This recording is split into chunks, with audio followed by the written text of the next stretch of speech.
Yeah, it says more about you than Kirby. Yeah, so hey, which one do you think's the darker story now? The never saw the need for the use of the multi-tap, or the reasons why I like Kirby?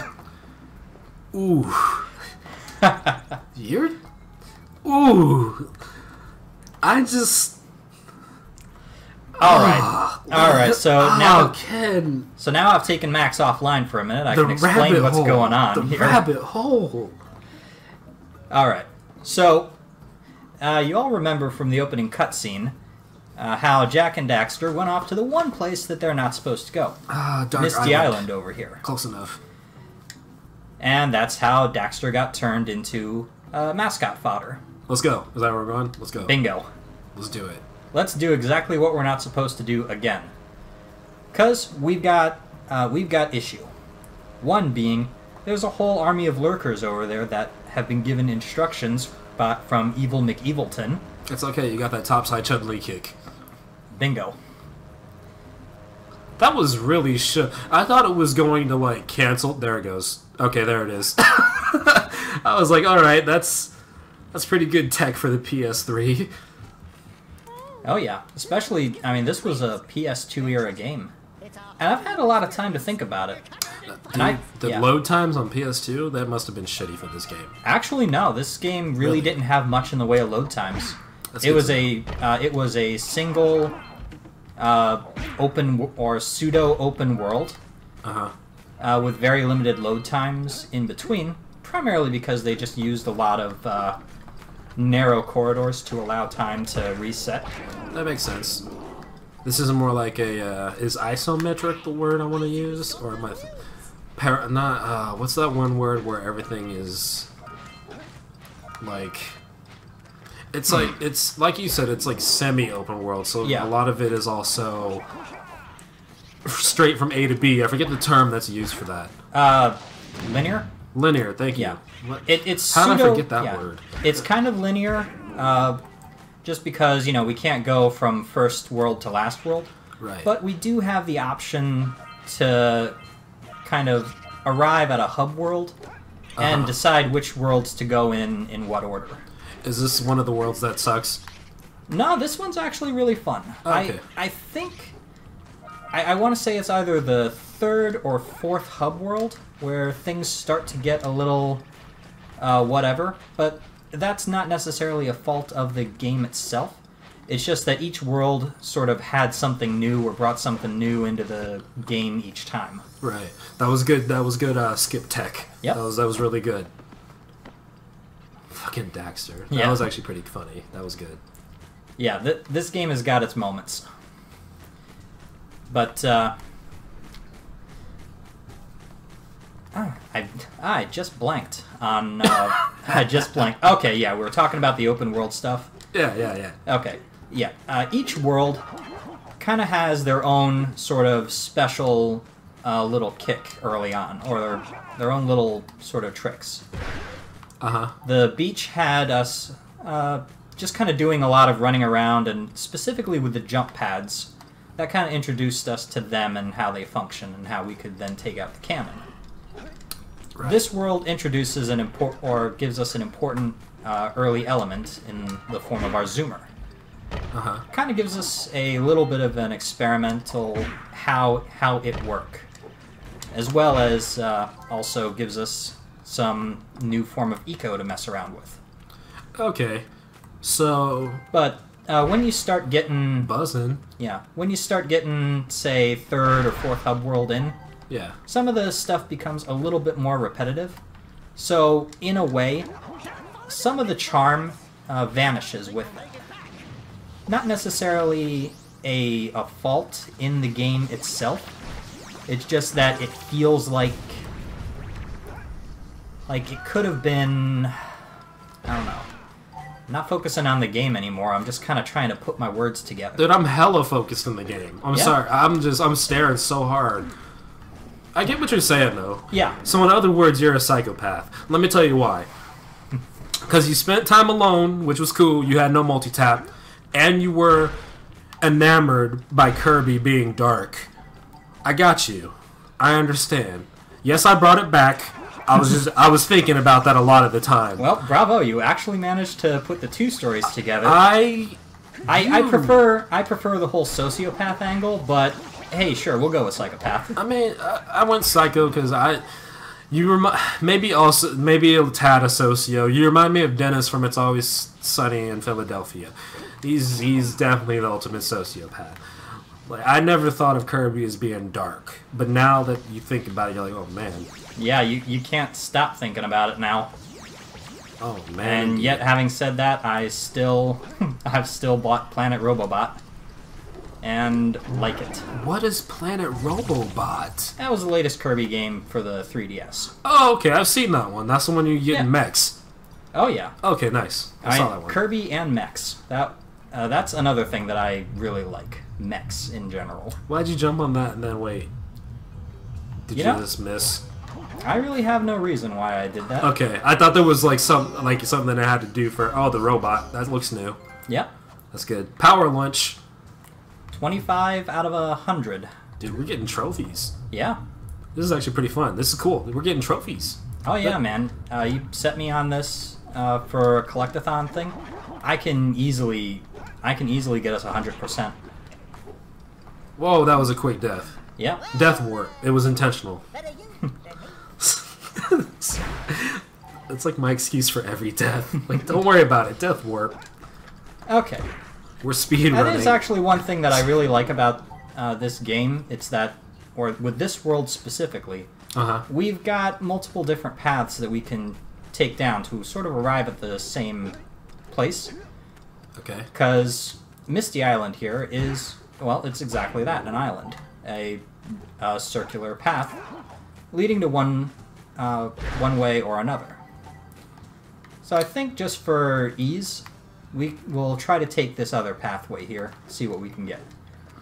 Get someplace where I can get a decent view of the surroundings here and plot my course. I can't wait. God. I can't wait till the plot thickens, because I need to know at what point does the game become rated T. Like, what happens in Jak's story to where it's like, okay... It becomes rated T for teen within 5 minutes of Jak 2. Okay. So not during this game. Not during this game. This is... Gotcha. Yeah, this is kind of E for everyone. A casual platformer that just kind of does a little bit of what Mario does, but at the same time is doing a lot of its own thing. Okay, like so the vehicles here. This is... You're right, because this overall game is rated E. Yeah. But I guess it makes sense, because I was more so wondering, like, when the story decides to take its turn towards T.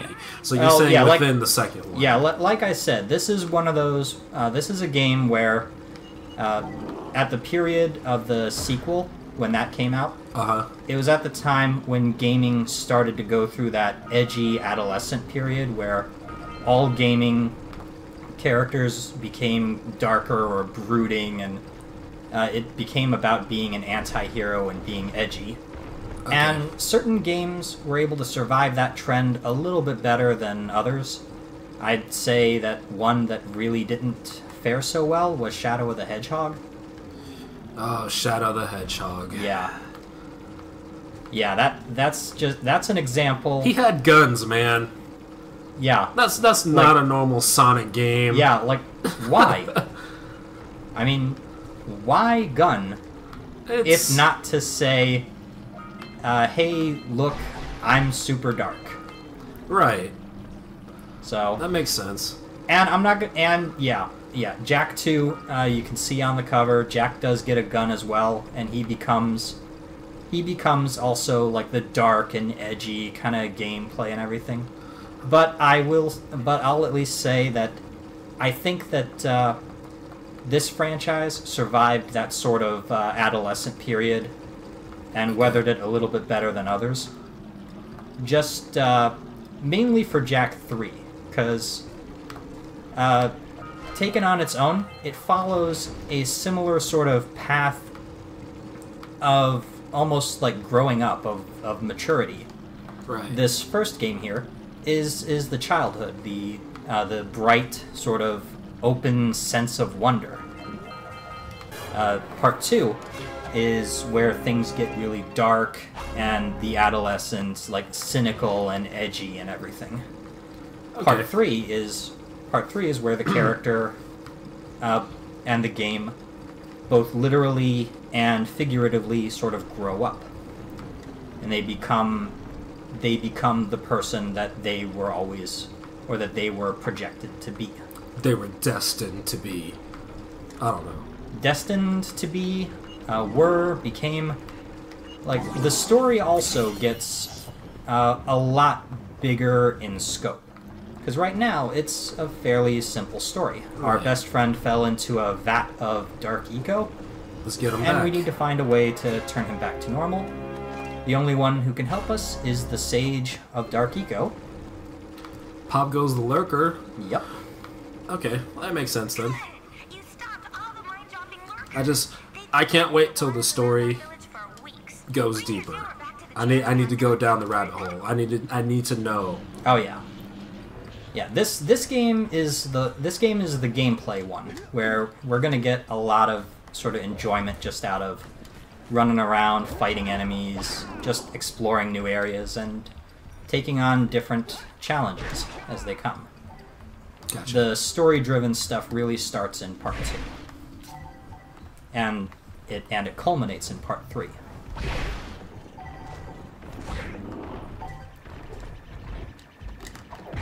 Okay. So I think we're getting a pretty decent vibe of what Misty Island has to offer. And, you know, as I said before, I love this franchise. I like this game in general. And it would be a treat for me to just play this through to 100% completion. Okay. But if you're ever feeling like, hey, we got enough to move on to the next area, I'm more than happy to just to back off and take the zoomer north. We want to play through the game, beat it, and see every area at least once, and that's the goal. So we don't want to 100% this. We're not 100%ing anything. We're no speedrunners. We're no perfectionists. Oh no, there wouldn't be like speedrunning for this for 100%, but like maybe like in your own time. Hell yeah, that's perfect. Oh, I have been. Okay, playing so there this. you go. Yeah, playing this on the channel. Like the very next thing that I did when I went home is I took out my copy, I fired it up, and I've been going through and 100% completing everything every step of the way. Nice. Just, I'd forgotten how much I like this series, and even how much I like just a lot of the games for the PS2 era. That was a... PS2 was the era. Yeah, that was the console. That was like the point when gaming really kind of started becoming what it could have been. Dude, I got my PS2 from Goodwill for $15. I just need to buy games, which costs probably like $80. Depending on the game. They're so expensive now. Well, that is one thing that I always liked about the PS2. It's that it had backwards compatibility, and I'm surprised that Sony didn't hype it up more at the time. Mm-hmm. But if they could just play, or if it could play not only PS2 games, but all the games for the PlayStation 1 library, that just meant that at the time of its launch, the PlayStation 2 had the biggest launch library of any system. Like, period.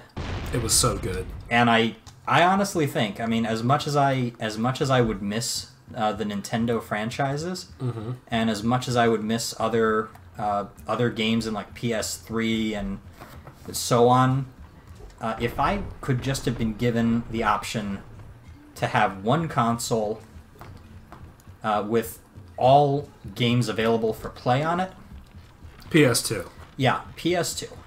By far.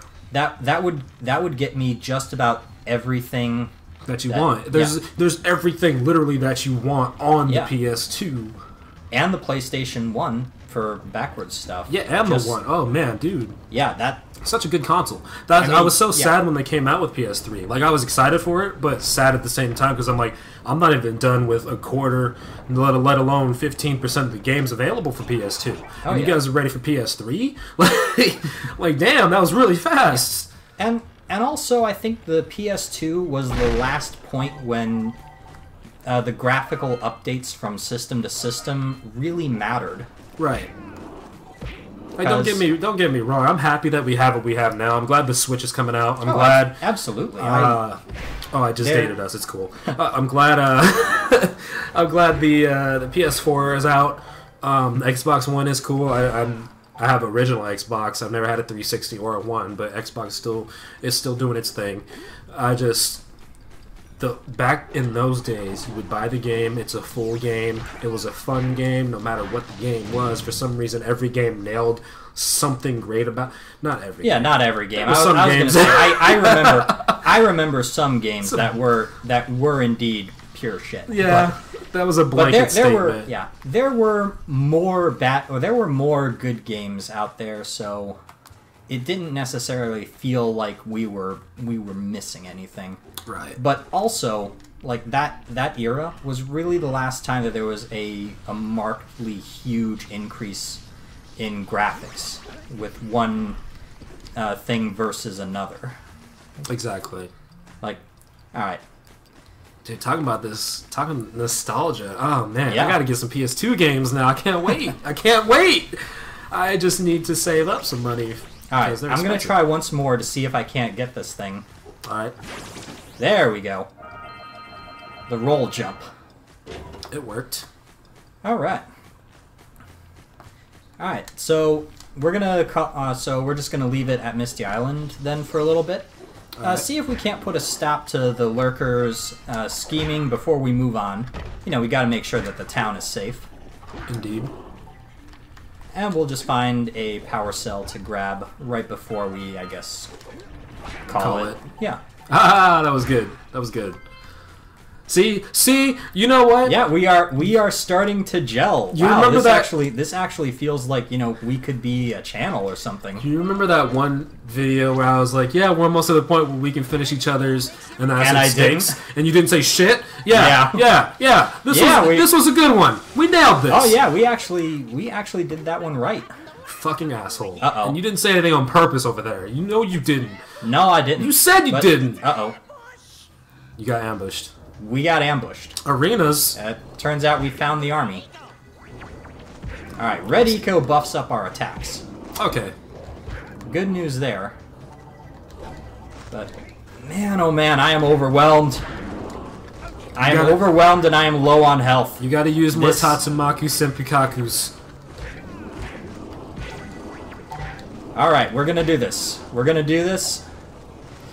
Alright, come on. Come to Papa. Don't die. Yeah, I know. Everybody right now is just watching. They're just waiting to see me mess up. Hundreds and thousands of people. They want me to mess up so bad. Haters want you to fail. But you won't fail, Ken. Alright, let's see. Come on. There you go. Work that fist. And done! Oh, that wasn't as bad as I thought it would be. Yeah. I thought it was gonna be like a lot more intense, but I assume again later games. This is still E. The later. That's the thing. Jak 2, the difficulty spike picks up immediately where this one, the final boss of the last game, kind of ends off. Interesting. And it actually, I think it's got a reputation for being one of the harder games on the PS2. Nice. Oh, hey, look at that. We found our back. Did we just throw him back in there? I don't know. We could throw ourselves in there. Or, you know, we can just grab the power cell here and get ready to move on to the next area. Nice. Alright. Ready to call it? I think 30 power cells is a good place to stop for now. Yeah, let's hit that save up. Cool. Nice. Good progress. Second area. Good progress.